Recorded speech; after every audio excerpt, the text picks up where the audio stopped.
नमस्कार, electromagnetic induction पर इस ट्यूटोरियल में आपका स्वागत है। इस ट्यूटोरियल में हम निम्न दिखाएंगे: इलेक्ट्रोमैग्नेटिक इंडक्शन यानी विद्युत चुम्बकीय प्रेरण, कॉइल्स का पारस्परिक इंडक्शन यानी प्रेरण, घूमते हुए चुंबक द्वारा प्रेरित वोल्टेज, चालित लोलक यानी ड्रिवन पेंडुलम का रेजोनेंस यानी अनुनाद और अपने परीक्षणों के लिए सर्किट डायग्राम्स दिखाना। यहाँ मैं उपयोग कर रही हूँ ExpEYES version 3.1.0, Ubuntu Linux OS version 14.10। इस ट्यूटोरियल के अनुसरण के लिए आपको एक्सपाइस जूनियर इंटरफेस के साथ परिचित होना चाहिए। यदि नहीं तो संबंधित ट्यूटोरियल्स के लिए कृपया हमारी वेबसाइट पर जाएं। इलेक्ट्रोमैग्नेटिक इंडक्शन के प्रदर्शन से शुरू करते हैं। इस परीक्षण में 3000 घेरों वाली कॉइल के तारों को ग्राउंड और A1 से जोड़ा गया है। चुंबकीय प्रभाव दिखाने के लिए एक 5 मिलीमीटर व्यास और 10 मिलीमीटर लंबाई की चुंबक उपयोग की गई है। यह सर्किट डायग्राम है। अब प्लॉट विंडो पर परिणाम देखते हैं। प्लॉट विंडो पर क्षैतिज ग्राफ दिखता है। एक कागज को रोल करें और इसे कॉइल के अंदर डालें। रोल किए हुए कागज में इस चुंबक को डालें और इसे ऊपर और नीचे घुमाएं। इस प्रक्रिया को तब तक दोहराएं जब तक इंड्यूस्ड वोल्टेज यानी प्रेरित वोल्टेज न आ जाए और प्रदर्शित न हो जाए। प्लॉट विंडो पर एक्सपेरिमेंट्स बटन पर क्लिक करें। सेलेक्ट एक्सपेरिमेंट सूची दिखती है। EM इंडक्शन पर क्लिक करें। दो नई विंडोज इलेक्ट्रोमैग्नेटिक इंडक्शन और स्कीमेटिक दिखती हैं। स्कीमेटिक विंडो सर्किट डायग्राम दिखाती है। इलेक्ट्रोमैग्नेटिक इंडक्शन विंडो पर स्टार्ट स्कैनिंग बटन पर क्लिक करें। क्षैतिज ग्राफ वेव में बदलता है। यह तब होता है जब वोल्टेज की पीरियोडिक स्कैनिंग और चुंबक की गतिविधि एक साथ होती है। यह दिखाता है कि गतिमान चुंबक द्वारा कॉइल में वोल्टेज इंड्यूस्ड यानी प्रेरित होता है। आगे मैं दो कॉइल्स का म्यूचुअल इंडक्शन यानी पारस्परिक प्रेरण दिखाऊंगी। इस परीक्षण में A2 साइन से जुड़ा हुआ है। साइन कॉइल के द्वारा ग्राउंड से जुड़ा हुआ है और A1 कॉइल के द्वारा ग्राउंड से जुड़ा हुआ है। यह सर्किट डायग्राम है। अब प्लॉट विंडो पर परिणाम देखते हैं। A1 पर क्लिक करें और CH1 तक खींचें। A1 CH1 को निर्दिष्ट किया जाता है। A2 पर क्लिक करें और CH2 तक खींचें। A2 CH2 को निर्दिष्ट किया जाता है। अप्लाइड वेवफॉर्म और इंड्यूस्ड वेवफॉर्म को देखने के लिए मिलीसेकंड पर डिवीजन स्लाइडर को खिसकाएं। बदलता हुआ चुंबकीय क्षेत्र इंड्यूस्ड वोल्टेज का कारण है। आप द्वितीय कॉइल पर कोई भी इंड्यूस्ड वोल्टेज नहीं भी देख सकते हैं। कॉइल्स को अक्ष के समानांतर एक दूसरे के पास रखें। अक्ष की दिशा में कोई फेरोमैग्नेटिक वस्तु डालें।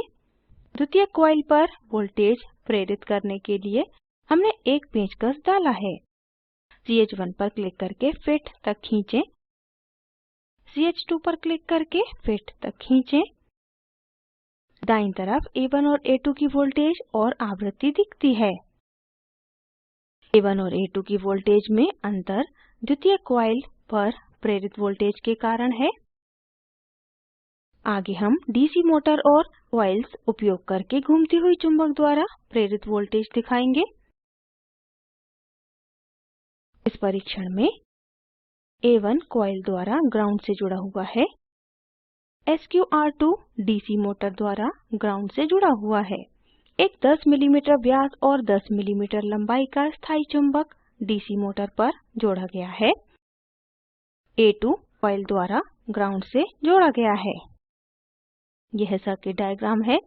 अब प्लॉट विंडो पर परिणाम देखते हैं।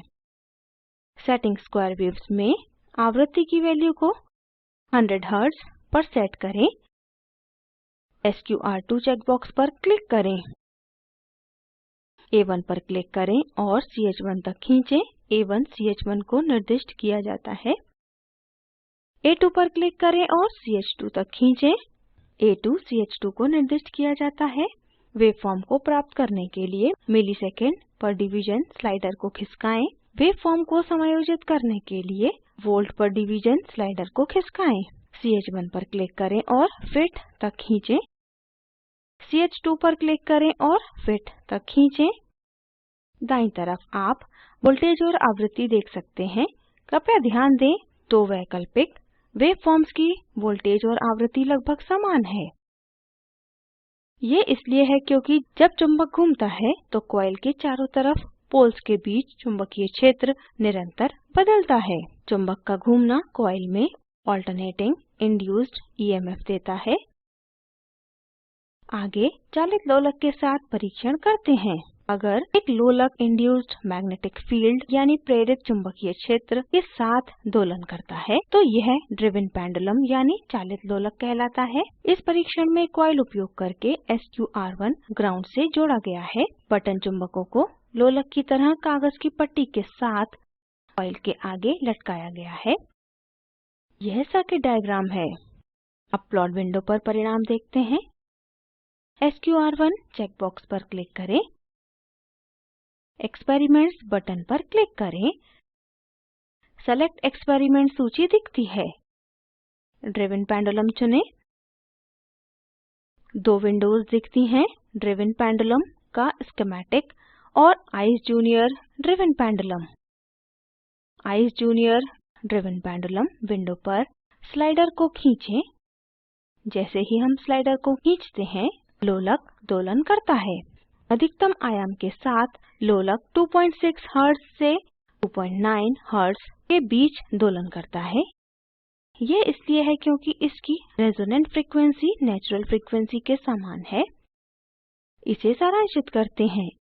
इस ट्यूटोरियल में हमने निम्न दिखाना सीखा: इलेक्ट्रोमैग्नेटिक इंडक्शन, कॉइल्स का म्यूचुअल इंडक्शन, घूमती हुई चुंबक के द्वारा प्रेरित वोल्टेज, चालित लोलक का अनुनाद और अपने परीक्षणों के लिए सर्किट डायग्राम्स दिखाना। एक नियत कार्य में दिखाएं कि एक इलेक्ट्रोमैग्नेट कैसे बनाते हैं। एक चुंबक के साथ एकल कॉइल का पारस्परिक प्रेरण, परीक्षणों के लिए सर्किट डायग्राम्स। यह वीडियो स्पोकन ट्यूटोरियल प्रोजेक्ट को सारांशित करता है। अच्छी बैंडविड्थ ना मिलने पर आप इसे डाउनलोड करके देख सकते हैं। हम स्पोकन ट्यूटोरियल्स का उपयोग करके कार्यशालाएं चलाते हैं और प्रमाण पत्र देते हैं। कृपया हमसे संपर्क करें। स्पोकन ट्यूटोरियल प्रोजेक्ट भारत सरकार के MHRD के NMEICT द्वारा निधिबद्ध है। IIT बॉम्बे से मैं श्रुति आर्य आपसे विदा लेती हूँ। हमसे जुड़ने के लिए धन्यवाद।